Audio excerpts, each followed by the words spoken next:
Olá, meus irmãos, olá, minhas irmãs. A graça e a paz de Cristo Jesus possa ser sobre a sua vida. Que a graça e a paz de Cristo Jesus possa ser sobre a sua família. Estamos começando mais uma Escola Bíblica da Família, apresentado pela família Barueri. Meu nome é Adalberto Campos, sou um dos pastores da família Barueri e é uma grande bênção estarmos aqui junto com você. Eu louvo a Deus por podermos entrar na tua casa, por poder entrar na tua família. Talvez estejamos até no teu trabalho, no teu carro, você está assistindo essa aula. Eu louvo a Deus que a palavra do Senhor possa encontrar lugar no teu coração. Você sabe que essa é a nossa oração. Se o teu coração não estiver aberto, se o teu coração não estiver sensível à voz do Espírito Santo de Deus por meio da sua santa palavra, nada do que falarmos aqui terá sentido algum na sua vida. Mas se o teu coração estiver aberto e a palavra do Senhor encontrar lugar no teu coração, certamente grandes coisas o Senhor fará na tua vida. Por isso, meu irmão, por isso, minha irmã, fique esperto. Jesus Cristo está voltando. Queremos ser atalaias, queremos ser aqueles que anuncia a volta do nosso Senhor e Salvador Jesus Cristo. Abra o teu coração, tenha convicção da volta do nosso Senhor e permita com que a palavra do Senhor fale profundamente contigo.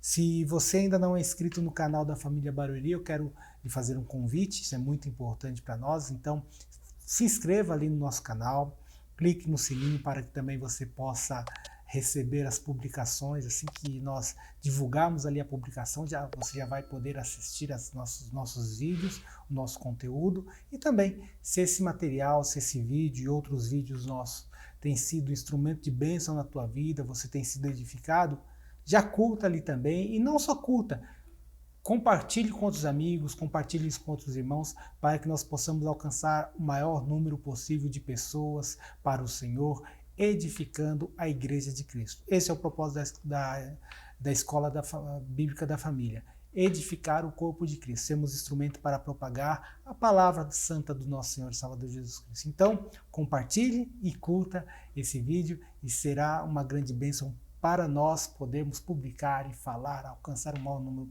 possível de pessoas. Na Escola Bíblica da Família, nós temos falado nas últimas semanas a respeito de ética. Nós temos falado sobre ética cristã e temos abordado vários assuntos bastante, muito especial mesmo, assim, que eu até pouco ouço, vejo nas igrejas. E o Senhor tem nos inspirado a tratar de alguns assuntos específicos, falamos sobre ideologias e de uma certa forma ainda falaremos nesta aula e na próxima aula ainda sobre ideologia, mas abrangendo um tema diferenciado, falando a respeito de sexualidade. Na última semana nós falamos de ética e sexualidade. E nesta semana, na aula de hoje, iremos falar sobre ética e o controle de natalidade, que não deixa de tratar ainda sobre sexualidade. Então, nós estamos mesclando ou unificando, vamos dizer assim, falando um pouco sobre sexualidade e também sobre alguns princípios de ideologia que acaba alcançando este tema. Então, que o Senhor possa falar ao teu coração. Fique ligado conosco. Eu espero que o Senhor possa falar de forma clara ao teu coração e nós possamos ser instrumento de Deus para edificar a tua vida, tá bem?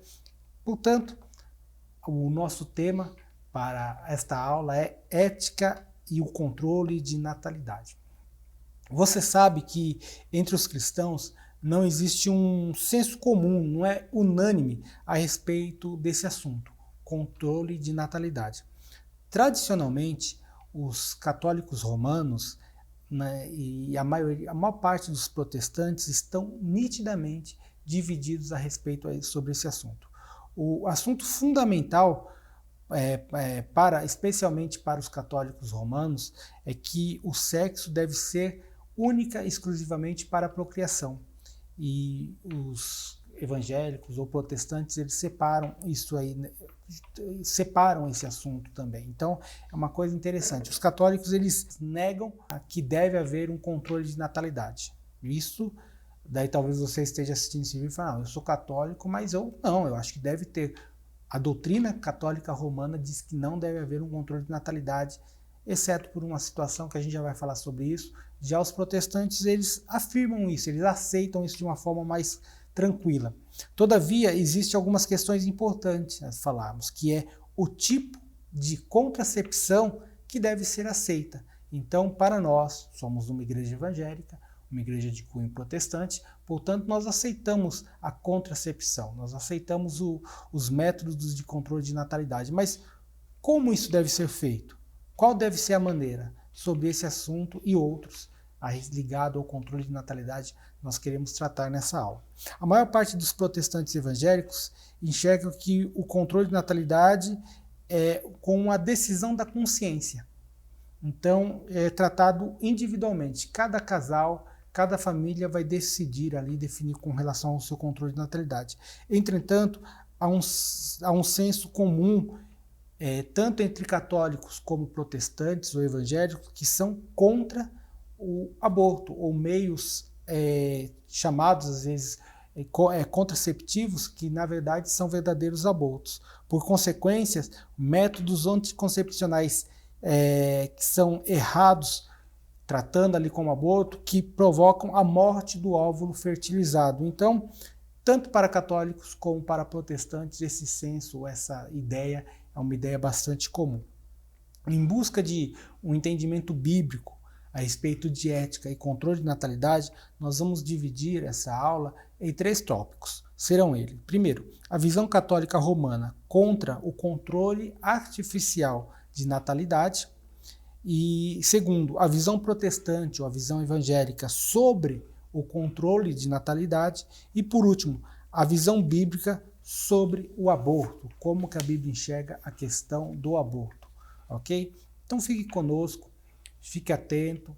Se você tiver alguma dúvida e nas mídias sociais você quiser nos procurar, estaremos à disposição para conversarmos, para tratar sobre esse assunto. A nossa aula hoje não é um debate, vamos definir alguns pontos de forma muito clara, pelo menos procuraremos ser claros a respeito disso, e também nós não queremos ficar argumentando muito, nós queremos apenas apresentar a posição cristã, a posição bíblica mais clara, que é claro que a família Barueri ela defende esses princípios, os princípios que iremos trabalhar aqui, ok? Primeiramente, a visão católica romana contra o controle de natalidade, ou contra o controle artificial de natalidade. Os católicos romanos, eles sustentam a posição de que é moralmente errado tirar a vida do óvulo fertilizado, bem como empregar qualquer método que interfira na realização da contracepção. Ou seja, tirar o óvulo fertilizado é aborto, então eles moralmente se posicionam contra isso, contra o aborto. Mas não somente isso, na visão católica, eles se colocam contra qualquer meio que interfira, ou qualquer meio de controle artificial contra o controle de natalidade. Então, isso é um ponto comum para a Igreja Católica e por isso que a gente deve ter bastante cuidado ao falar. A única forma que a Igreja Católica ela aceita o controle de natalidade é por meio de métodos baseados na natureza cíclica feminina, ou seja, a tabela. Então, ao ciclo menstrual da mulher, e ali por meio do ciclo menstrual, a mulher consegue entender se ela está no período fértil ou não. Então, no período fértil, ela evita a prática sexual, exatamente a única forma de contracepção que aceito pela Igreja Católica, ou seja, não haver prática de sexo no período em que a mulher está fértil. É a forma, chamado o método da folhinha, mais popularizado. Agora, os métodos artificiais, sejam por pílulas ou seja por cirurgias ou qualquer coisa assim, ela é totalmente contra. Pois bem, nós podemos destacar alguns argumentos da Igreja Católica que queremos destacar isso hoje. Primeiramente, praticar controle artificial de natalidade é desobedecer ao mandamento divino de propagar a raça humana. Baseados em Gênesis capítulo 1, versículo 28, que diz: E Deus abençoou e lhes disse, sedes fecundos, multiplicai e enchei a terra e sujeitai. A doutrina romana, católica romana, é contra métodos artificiais, porque a ideia é propagar ou encher a terra, ser fecundo, multiplicar. Então, tratando isso como uma ordem universal e para todos os tempos, em todas as circunstâncias, a esta posição contrária ao controle artificial de natalidade. Segundo, impedir que a vida ocorra é um tipo de assassinato incipiente por causa da intenção. Ou seja, a doutrina católica romana diz que quando se impede que ocorra a fertilização do óvulo, é um assassinato incipiente, ou seja, ainda no começo, no pré-começo, podemos dizer assim. Então, é desta forma que enxerga. Terceiro, o único propósito do sexo é a procriação. É uma doutrina católica romana. Algumas igrejas evangélicas, já até vi isso, até aderem isso também. Não é muito comum, são poucas. Hoje, na verdade, eu não me recordo nenhuma a dizer isso, mas certamente tem, que diz que a única função do sexo é para a procriação. Não há motivo do sexo para o lazer ou para o prazer, como a maior parte das igrejas evangélicas tratam. A gente vai falar sobre isso logo mais, e falamos sobre isso, inclusive, na última aula. Quarto argumento a respeito deste assunto. As Escrituras condenam visivelmente um homem que praticou uma forma preventiva de controle de natalidade. Em Gênesis capítulo 38, versículo 9 diz: Sabia, porém, Onã, que o filho não seria tido como seu, e todas as vezes que possuía a mulher de seu irmão, deixava o sêmen cair na terra, para não dar descendência a seu irmão. Essa história conta a história de um homem que morreu e ele não deixou filhos. Na lei judaica, havia algo muito comum que aliás, aqui até mesmo antes da lei, mas era uma prática comum que depois foi estendido para a lei do levirato. Ou seja, quando um irmão morria, o irmão mais velho ou mais novo, o próximo irmão, deveria assumir aquela esposa, a viúva, e ter filhos com ela. E os filhos daquela mulher, que viria a gerar aquela mulher, seriam filhos que levantariam o nome do irmão falecido. Por que isso? Isso era uma forma de perpetuar não somente o nome do falecido, mas também de trazer cuidado sobre a vida daquela mulher, porque os filhos é que cuidariam dela.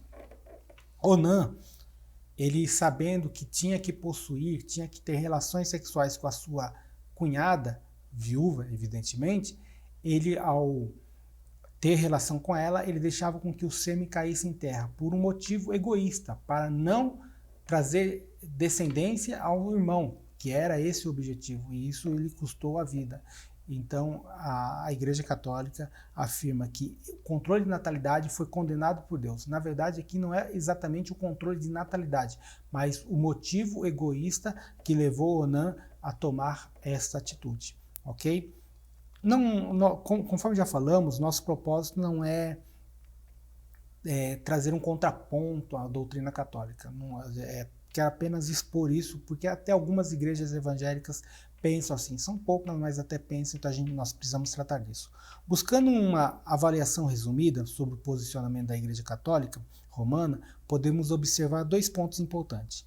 Primeiro, não há nada nas Escrituras que limite o sexo humano somente para a procriação. Então, as Escrituras não afirmam que sexo é único e exclusivamente para a procriação. Pelo contrário, ela estende que também tem o seu fim de lazer, o seu fim de prazer, de unidade para o casal.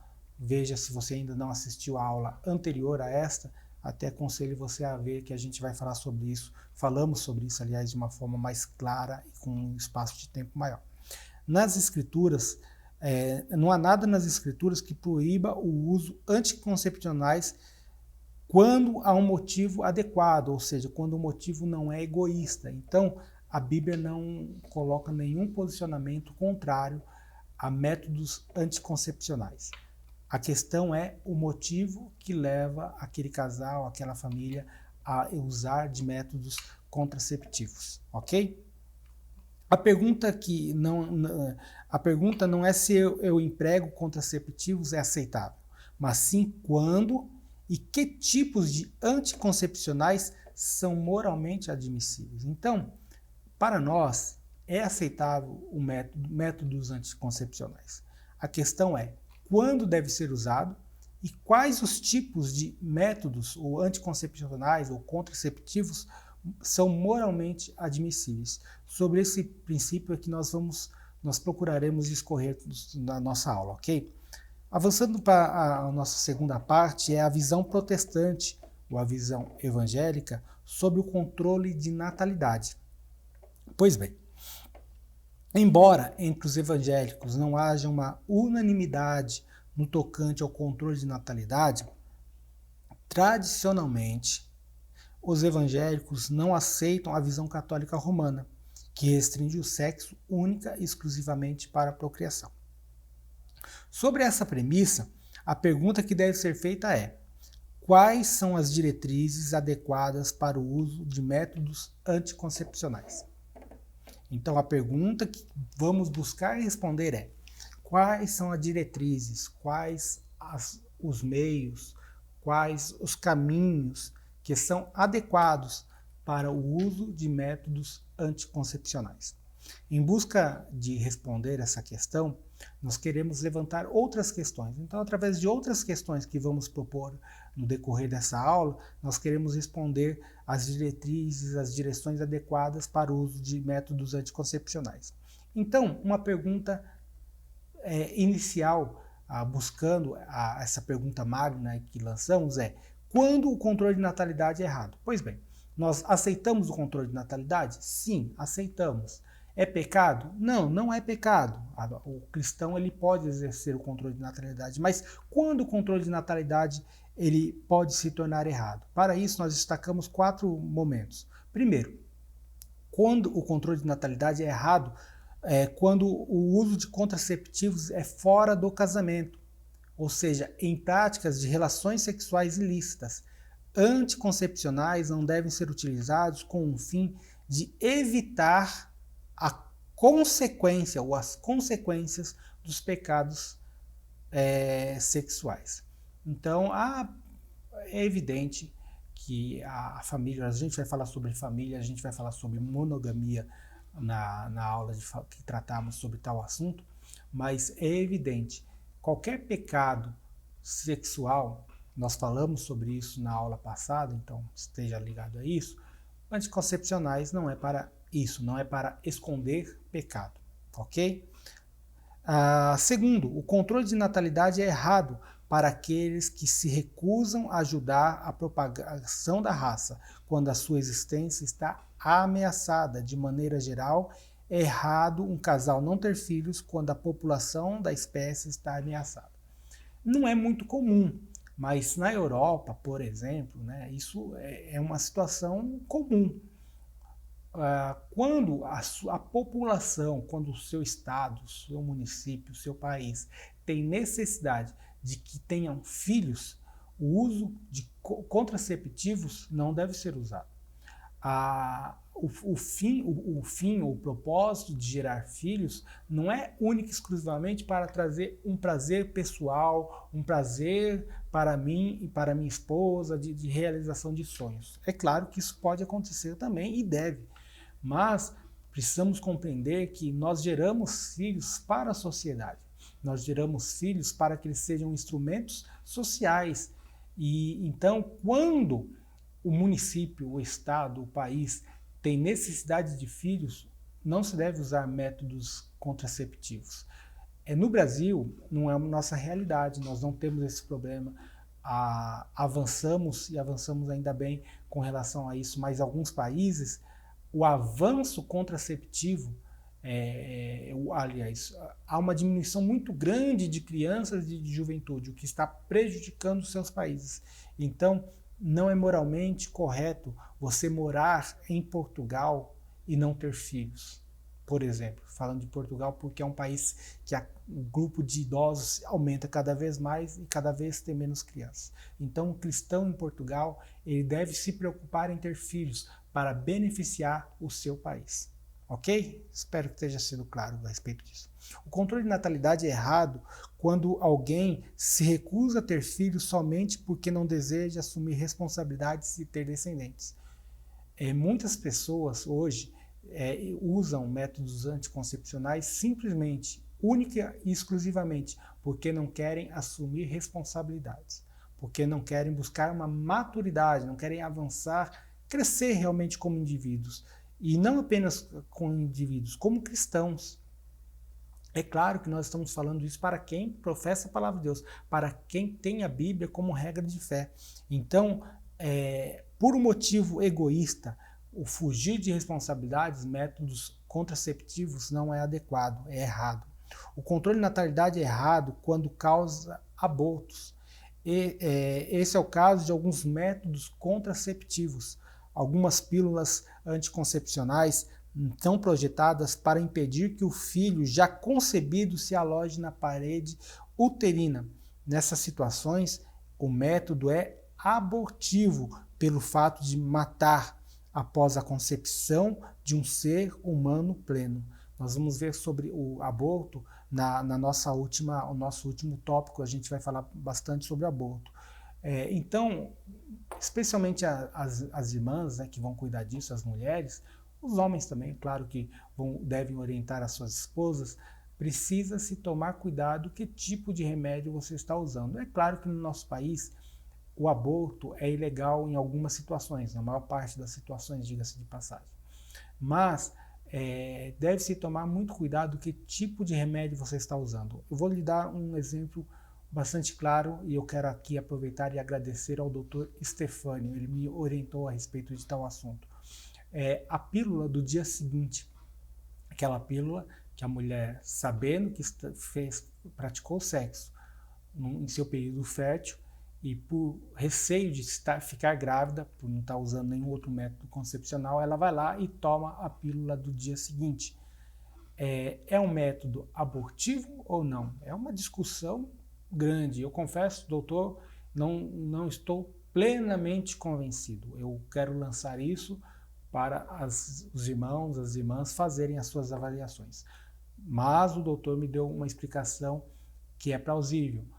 A concepção, ela não é imediata, ela dura ali talvez até 3 dias para que a concepção do espermatozoide com o óvulo possam se juntar e ali fecundar. Então, por isso, a pílula do dia seguinte, ela é um método contraceptivo e não abortivo. Por quê?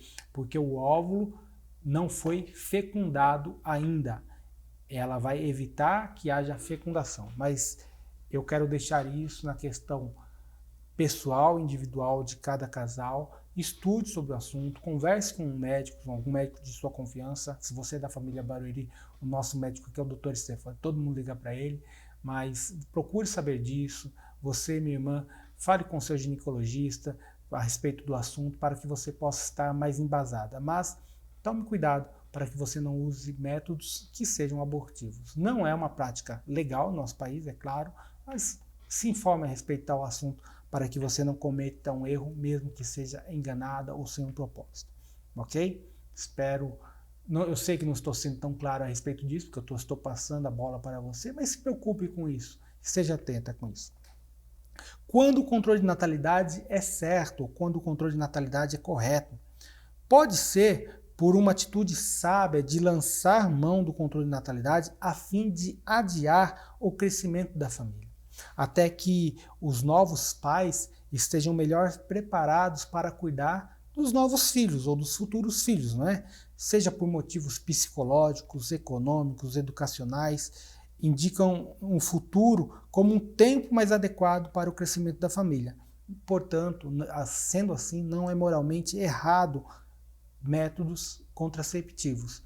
Você ali está concluindo a sua faculdade, talvez questões psicológicas, passaram por algum trauma, existe alguma situação que estão enfrentando e por isso o casal resolve conter ali e não ter filhos naquele momento. É uma questão de sabedoria, é adiar para o crescimento, é estar em uma condição melhor, uma condição mais assertiva para isso. Então, o casal precisa conversar sobre esses assuntos para que não tenham problemas também em seus relacionamentos, mas dentro dessa expectativa, adiar o crescimento da família, seja por uma questão econômica, seja por uma questão social, seja por uma questão psicológica, enfim, ou educacional, alguns fatores bastante importantes, ou por um tratamento médico que possa estar fazendo, tudo isso são questões que devem ser avaliadas antes de gerar filhos, então fazendo com que métodos contraceptivos seja adequado, seja moralmente correto.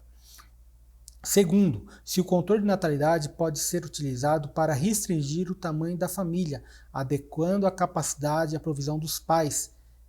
Estes não estão pecando em usar métodos contraceptivos. Devemos prover as necessidades do nosso lar conforme a orientação do apóstolo Paulo na primeira carta ao Timóteo, capítulo 5, versículo 8, que diz: Ora, se alguém não tem cuidado dos seus, especialmente os da própria casa, tem negado a fé e é pior do que o descrente. Às vezes a gente vê isso, né? Principalmente homens, né? É mais comum ver isso em homens. Eu quero ter tantos filhos. Meu irmão, analise o quanto filhos você pode ter e você pode sustentar, dar uma vida digna para ele. Então, restringir o tamanho da família conforme a tua capacidade, não só capacidade financeira, mas psicológica, de atendimento. Então, tudo isso é um fator muito importante. Se você vai poder construir quartos para os seus filhos, então, você tem um filho, você está tentando outro filho. Se você tiver uma menina, você vai poder ali dar uma condição adequada para a sua menina, para cuidar da sua menina, você está provendo situações assim. Então são tudo condições que devem ser visto. Ainda Jesus nos orienta em Lucas capítulo 14, versículo 28. Pois qual de vós, pretendendo construir uma torre, não se assenta primeiro para calcular a despesa e verificar se tem meios para concluir? Certamente a conclusão ou a edificação de uma família é muito mais importante do que a edificação ou a conclusão de uma torre. Então, se você vai construir uma torre, vai construir uma casa, você avalia as suas condições para construir. Você está construindo uma família? Um filho? 2 filhos? 3 filhos? 4 filhos? 10 filhos? Avalie a sua condição para a edificação de uma forma saudável para esta família. Cuidado com ditados antigos, mas minha mãe, meu pai, meu avô teve 10 filhos, irmãos, vivemos em outros tempos. Avalie as suas condições. Mas eu tenho este sonho. É fórum íntimo, não estou aqui para dizer quantos filhos você deve ter, mas sim, métodos contraceptivos avaliando essas condições é plausível, deve ser observado. O controle de natalidade pode ser útil para espaçar o nascimento dos filhos. Então, usar de sabedoria. A mulher acabou de ter um filho, talvez esperar um ano para... Enfim, são condições que devem ser usadas. Eu conheço histórias de mulheres que ficaram grávidas, assim, mal foi respeitado o período de resguardo dela, ela já ficou grávida. Isso traz sérias conturbações para a família. Cuidado com isso. Então, o controle de natalidade pode ser útil para espaçar o tempo aí de um filho para outro. Pode-se utilizar controle de natalidade a fim de encerrar o crescimento da família. Olha, um filho é o nosso limite, 2 filhos, 3 filhos, é um método, deve ser usado visando isso. Às vezes, a atitude, uma quinta posição a respeito disso, às vezes é uma atitude sensata restringir a concepção de filhos em virtude de saúde, sejam elas de saúde física ou saúde mental.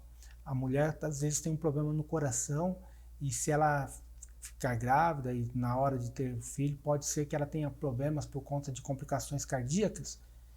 O método contraceptivo, por mais difícil que seja, claro que é uma questão íntima, tome cuidado. Então, por uma questão de saúde, às vezes saúde mental, é comum jovens se casarem e que não tem uma saúde mental ideal para ter filhos e ali ele precisa ser orientado. Então, tome cuidado com isso, oriente filhos. Se você tem, às vezes, filhos em condições assim, querem se casar, não há restrição a respeito do casamento deles, então, oriente. Os filhos devem ser bênção para nós, para a nossa família e para a sociedade. Então, analisar a nossa condição financeira, a nossa condição física, a nossa condição emocional é muito importante. Não é errado evitar a concepção de filhos tendo em vista um propósito moral superior. Existem vocações, existem chamados necessários e legítimos para as quais constituir uma família com filhos pode ser um obstáculo, mas uma esposa e um marido podem ser benéficos. Então, você tem um chamado missionário específico e você e a sua esposa, você e o seu esposo, compreendem que ter filhos naquele momento, ou qualquer momento, porque vocês estão dedicando a sua vida a um chamado específico, vai trazer complicações a vocês, é um propósito moral maior. O propósito do cristão deve ser, sobretudo, pregar o evangelho. Então, é aceito isso, é plausível, mais uma vez eu vou falar, é fórum íntimo, é a família, é o casal quem deve decidir a respeito disso. Mas não ter filhos visando um propósito maior, não por egoísmo, deve ser respeitado. Infelizmente, não são todas as pessoas que respeitam isso. Às vezes você chega na igreja, não quero ter filhos porque penso em ministério, qualquer coisa assim. Eu vou falar a você uma experiência pessoal. Ter filhos é uma grande bênção, muda as nossas vidas completamente, nós amadurecemos muito, mas é você quem deve decidir, não é o seu pastor, não é o seu pai, não é a sua mãe. Casal deixará o homem, pai e mãe, unir-se a uma mulher. É você e sua mulher que deve decidir essas questões para vocês, com a orientação da palavra de Deus. Ok? Que o Senhor possa lhe abençoar. Que tipo de controle de natalidade é legítimo? Como já foi observado, qualquer forma de controle de natalidade que tire a vida humana após a concepção não é legítimo. Então, o sistema de aborto não é legítimo. Alguns tratam aborto como controle de natalidade. Isso não é controle de natalidade, isso é homicídio. Isso é homicídio. Ponto. Primeira forma temporária de controle de natalidade. Em princípio, qualquer forma de controle de natalidade que visa o impedimento da concepção é legítimo, desde que não seja prejudicial ao embrião ou à mãe. Então, a qualquer meio, métodos, pílulas, injeções, é plausível, é aceito. Segundo, formas permanentes de controle de natalidade. A esterilização voluntária, intrinsecamente, ela não é mal.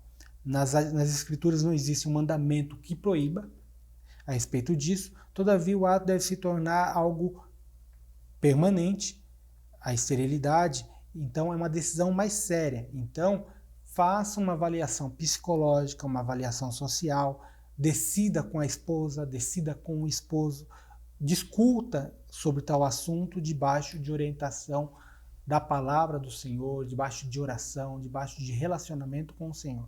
Mas é possível e para muitas famílias faz um grande bem. Conselho, mais uma vez, é pessoal, é por experiência.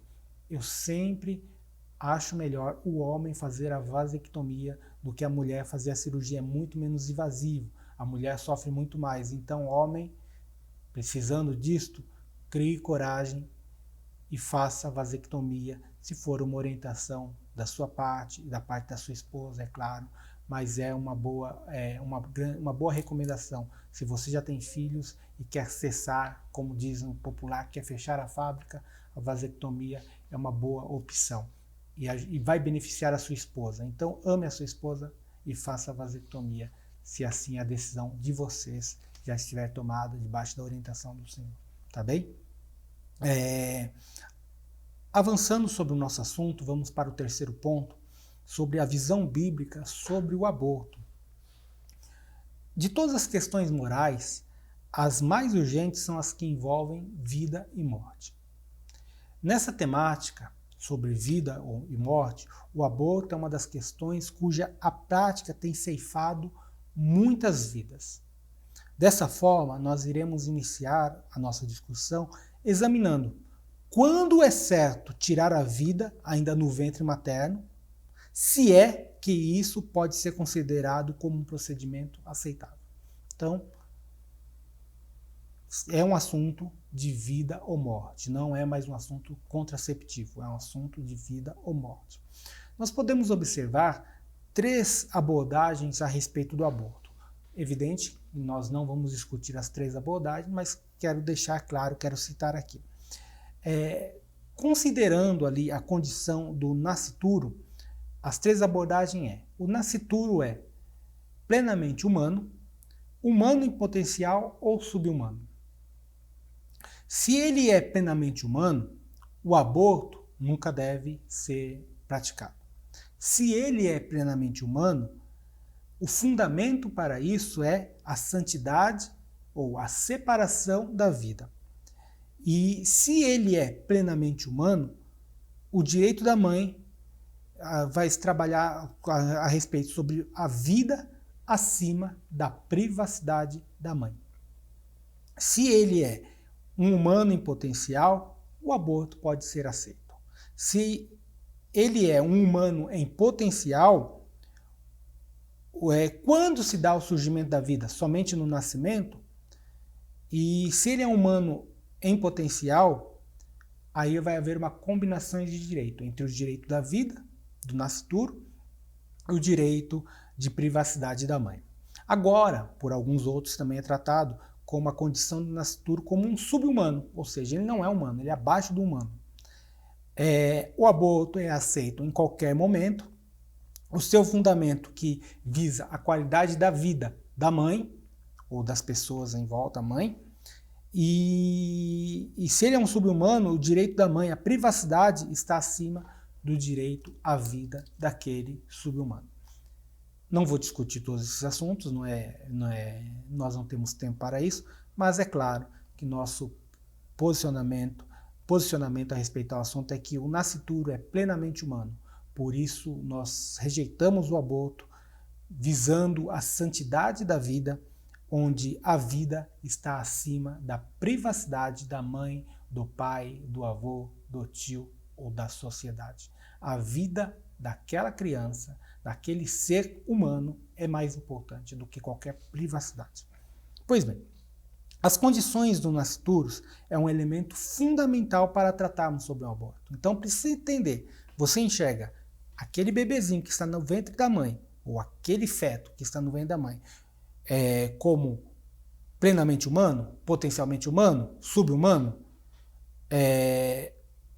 se os nascituros são verdadeiramente humanos, plenamente humanos, a proibição de tirar a vida humana também se aplica a ele. Então, proibimos tirar a sua vida. É um homicídio. Por outro lado, se os nascituros forem apenas um apêndice ou extensões do corpo da mãe, o aborto não é uma coisa tão séria. Seria como uma apendicectomia, ou seja, tirar um apêndice. Não é um homicídio. Claro que não é a visão que nós enxergamos ou que entendemos. Outra questão importante é a relação entre o direito à vida e o direito à privacidade. Se a vida humana tiver prioridade sobre a privacidade pessoal, o aborto de um feto humano com base no direito à privacidade é injustificável. A vida é mais importante do que qualquer direito à privacidade. Por outro lado, se o direito da privacidade da mãe é mais importante do que a vida do bebê, então o aborto se torna algo justificável. Nosso objetivo não é apresentarmos um debate, nós não queremos fazer isso sobre as diversas formas do aborto, de enxergar o aborto, mas sim trazer uma visão mais clara, uma visão fundamentada sobre os princípios bíblicos mais tradicionais, sobre os princípios bíblicos ortodoxos com diz respeito ao valor da vida. Por isso nós afirmamos, o feto é plenamente humano, portanto somos contra o aborto. Por esse motivo, qualquer tentativa intencional de tirar a vida de um nascituro é homicídio. E esta posição é apoiada por evidências bíblicas e não bíblicas. E essas evidências queremos apresentar aqui a vocês. Argumentos bíblicos favoráveis à abordagem de que o feto é plenamente humano. Primeiro, os bebês nascituros são chamados de crianças, que é a mesma palavra usada em referência a infantes e crianças pequenas. Nós vemos em Lucas, capítulo 1, versículo 41 e 44. Ouvindo essa saudação de Maria, a criança lhe estremeceu no ventre. Então Isabel ficou possuída do Espírito Santo. Pois logo que me chegou aos ouvidos a voz da sua saudação, a criança estremeceu de alegria dentro de mim. Ali é Isabel falando a Maria. Então João Batista, que estava no ventre de Isabel, ao ouvir a saudação, quando Isabel ouvia a saudação de Maria, João Batista, no ventre de Isabel, estremeceu ali, ela foi cheia do Espírito Santo por conta disso. Então mostra ali que a criança no ventre, já tratando o próprio termo criança, já no ventre, não era um sub-humano, era um ser humano completo. Os nascituros são formados por Deus. Salmo 139, 13. Pois tu formaste o meu interior, tu me teceste no teu seio de minha mãe. Terceiro, a vida de um nascituro era protegida assim como a vida de um adulto. Gênesis 9:6. Se alguém derramar sangue do homem, pelo homem se derramará o seu, porque Deus fez o homem segundo a sua imagem.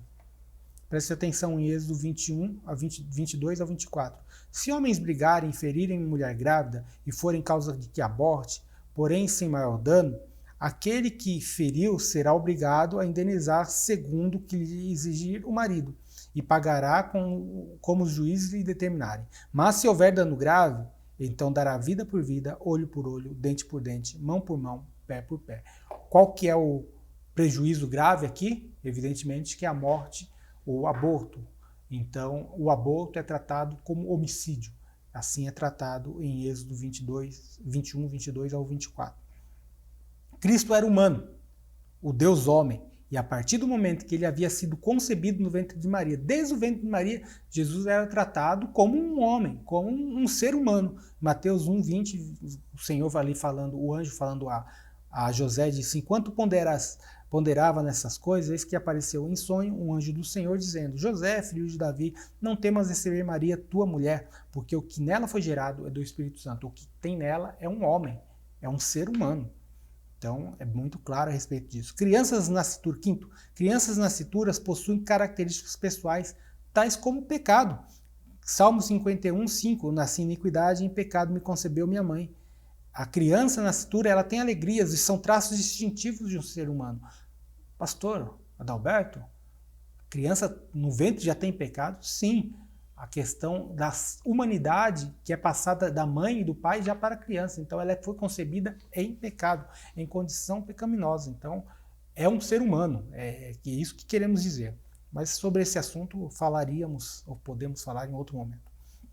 Sexto, pronomes pessoais são usados para descrever crianças nascitura. Antes que eu te formasse no ventre materno, eu te conheci, e antes que saísse da madre, te consagrei e te constituí profetas das nações. Então, já no ventre, ali o Senhor já via a Jeremias. Sétima ponderação, afirmar-se de que os nascituros são conhecidos de forma íntima e pessoal por Deus como qualquer outra pessoa. Salmos 139, 15 e 16. Os meus ossos não se foram encobertos, quando no oculto fui formado e entretecido como nas profundezas da terra. Os teus olhos me viram a substância ainda informe, e no teu livro foram escritos todos os meus dias, cada um deles escritos e determinados, quando nenhum deles havia ainda. Então o Senhor o conhecia, o Senhor conhecia ainda no ventre materno a criança que Davi falando, né, o salmista. Oitavo e último, os nascituros são chamados por Deus antes mesmo de nascerem. Gálatas capítulo 1, versículo 15. Quando, porém, ao que me separou antes de eu nascer e me chamou pela sua graça, aprove revelar seu Filho em mim para que eu pregasse entre os gentios. Apóstolo Paulo, aqui falando a respeito do seu chamado, ainda no ventre materno, o Senhor o conhecia e o chamara. Tomados como um todo, esses textos das Escrituras, eles não deixam nenhuma dúvida que a criança nascitura, ou seja, no ventre da mãe, é uma pessoa constituída à imagem de Deus. Do mesmo modo que a criança nascitura à imagem de Deus, como os adultos são a imagem de Deus. Eles são criados às imagens de Deus desde o momento da concepção. As suas vidas, antes de nascer, são preciosas aos olhos de Deus e protegidas, e proibido qualquer assassinato contra essas crianças. Ok? Claro? Espero que sim. Estamos avançando no nosso tempo, né, irmãos? Nossas aulas estão ficando cada vez maiores. Vou procurar me conter mais nas próximas. Pois bem, argumentos não bíblicos favoráveis à abordagem de que o feto é plenamente humano. Então nós falamos alguns argumentos bíblicos. Agora vamos para os argumentos não bíblicos de que o feto, de que o nascituro é um ser humano pleno. A evidência extrabíblica de que a vida antes do nascimento é plenamente humana pode ser dividida em duas categorias, científica e sociais. Vamos para as evidências científicas a favor da humanidade do nascituro. A ciência moderna, ela conseguiu abrir uma janela, vamos dizer assim, no útero materno. Pois O resultado disso, o resultado das pesquisas, evidencia que a vida humana individual começa no exato momento da concepção ou da fertilização. Um óvulo humano fertilizado representa 100% de um ser humano. Ele não é 50%, não é 99% de um ser humano, é 100% humano. A partir desse exato momento da fertilização, toda informação genética encontra-se presente naquele ser, ainda informe, como diz o salmista no Salmo 139, mas já é um ser humano. O próprio sexo da criança já é determinado no momento da concepção. Muitos outros argumentos científicos poderíamos abordar, vamos nos deter por questão de tempo e também não é o nosso objetivo principal aqui. Vamos entender um pouquinho as evidências sociais a favor da humanidade do nascituro.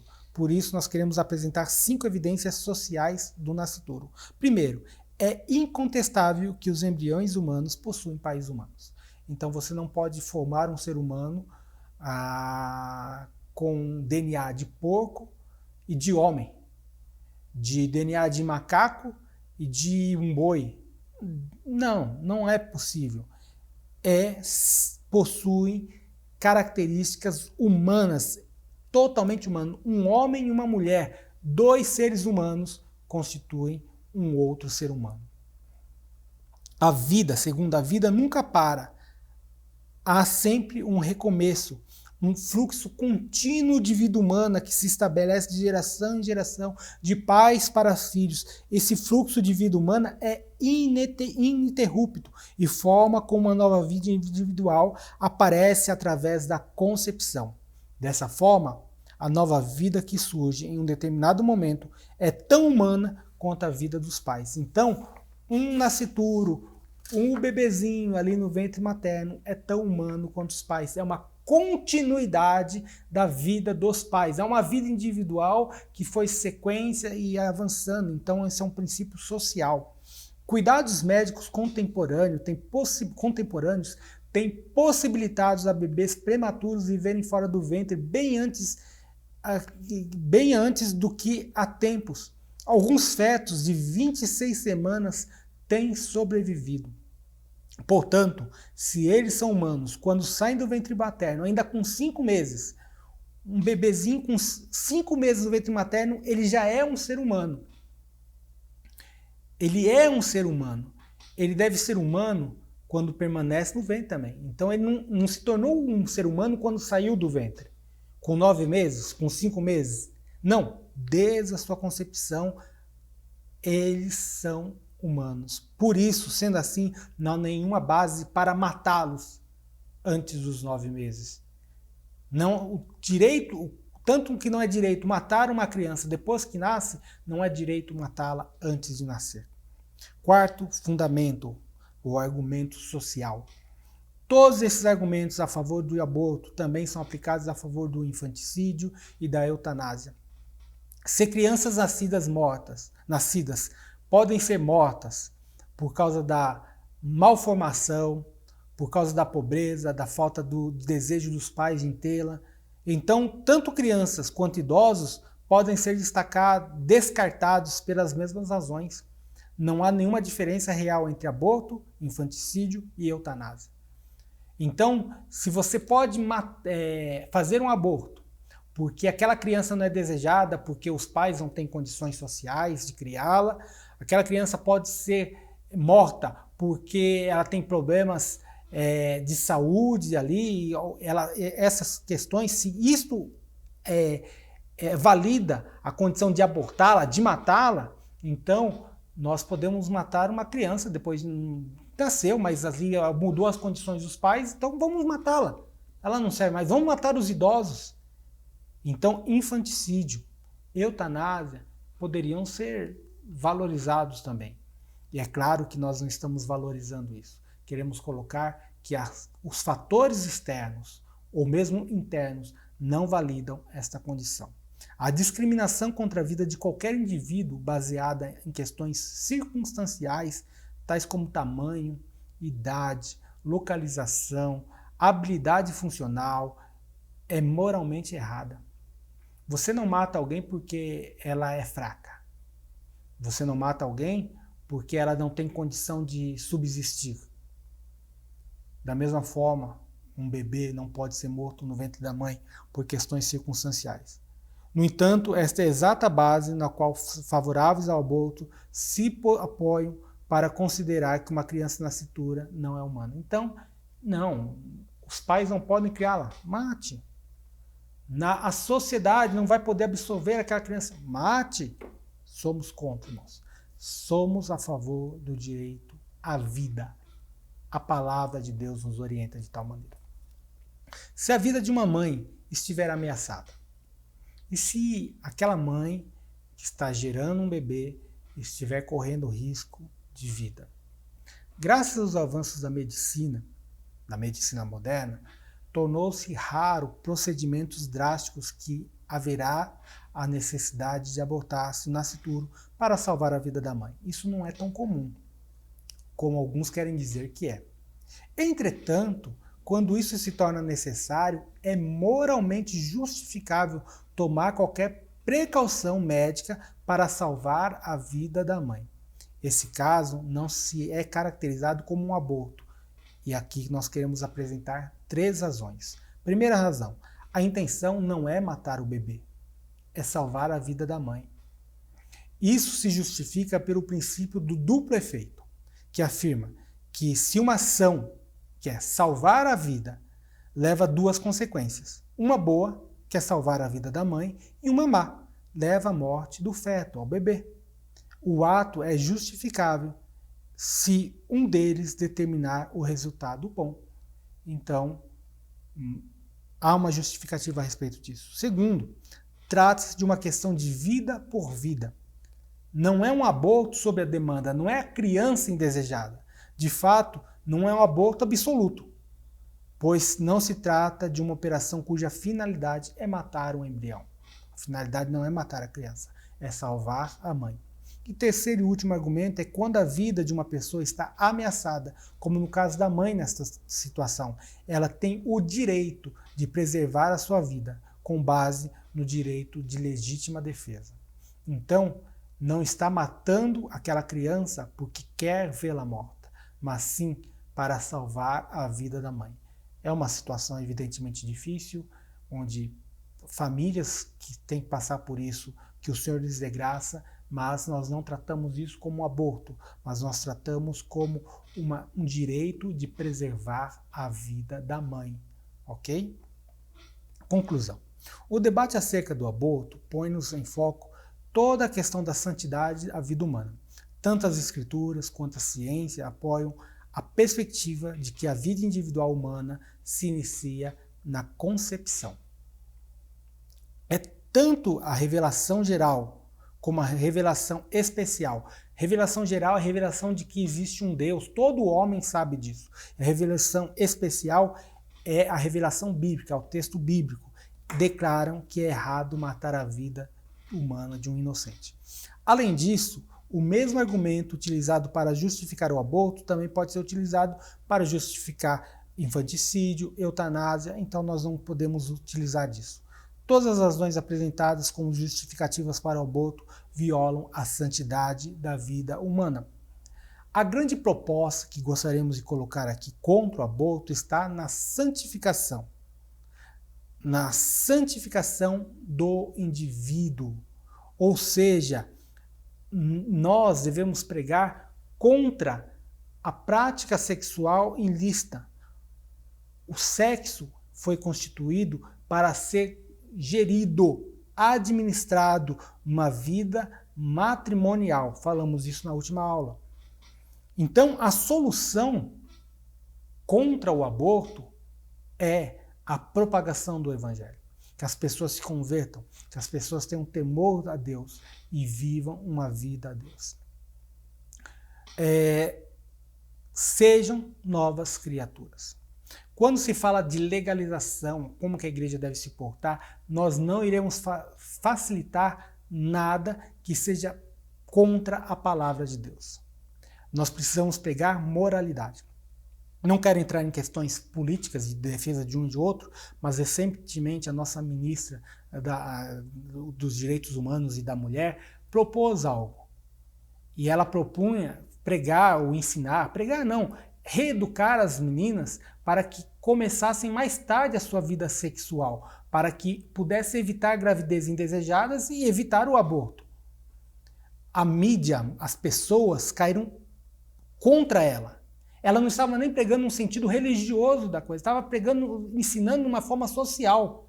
E a mídia disse, mas vamos proibir as meninas de se relacionarem? Sim, meninas de 13 anos, de 15 anos não devem ter prática sexual. Vamos tentar postergar isso, vamos reeducá-las para evitar a gravidez indesejada. E a mídia foi foi forte contra ela. E eu quero falar a respeito disso, que isso é um papel da igreja, pregar o evangelho, anunciar o reino de Deus. Então, espero que esteja sendo claro a respeito do assunto. Eu sei que é polêmico, mas sempre, meu irmão e minha irmã, a vida é mais importante. Por isso, não somos favoráveis a aborto. E outra coisa, são princípios de ideologia. Tudo aquilo que nós pregamos na ideologia, ou falamos em aulas anteriores a respeito de ideologias, preste atenção ali naquilo que diz algumas ideologias ali, você vai ver que eles são defensores do aborto. E tudo isso para contrariar a palavra do Senhor. Pois bem, avançado em tempo, na próxima aula nós iremos abordar sobre ética e o movimento LGBT. Você consegue perceber, espero que sim, que a nossa proposta, nós estamos falando aqui de ideologias, batendo contra ideologias e falando também a respeito de sexualidade. E quando falamos do movimento LGBT, nós vamos falar das questões ideológicas que esse movimento traz e também as questões de pecado sexual. Então, esteja conosco na próxima aula. Eu tenho certeza que o Senhor vai falar ao teu coração e vamos fechar esse assunto quando falarmos de ética e família, que é depois ainda falaremos. E que o Senhor nos dê graça, nos dê direção sobre todas as coisas e que o nome de Cristo seja glorificado. Obrigado por estar conosco durante todo esse tempo. Que a palavra do Senhor encontre lugar no teu coração. Que o nome de Cristo seja glorificado na sua vida. Tenha uma excelente semana. Deus te abençoe e até a nossa próxima transmissão, se assim o Senhor permitir.